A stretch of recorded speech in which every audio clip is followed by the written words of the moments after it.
誒係㗎，因為睇好似比數好似5-2，好似即係爭3鋪啦。然後其實成個過程都幾難下嘅，因為我知道佢啱啱攞咗International Champion 啊嘛，然後知道佢好狀態，佢每一刻都即係都唔會放鬆咯，每一個 shot 都就算我領先我都未放鬆過。其實今日粒波就 OK 嘅，即係成日走唔到，即係白波控制成日走唔到位啊。都係有少少手緊嘅，因為對佢我都係想贏嘅。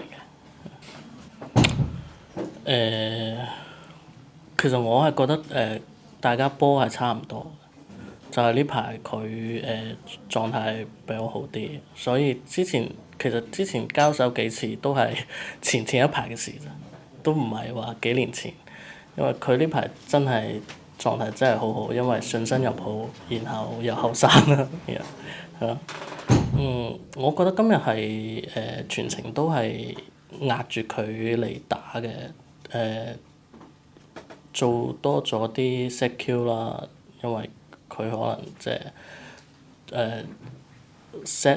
set Q 嗰啲局咧，佢可能唔係幾中意打，係啊。其實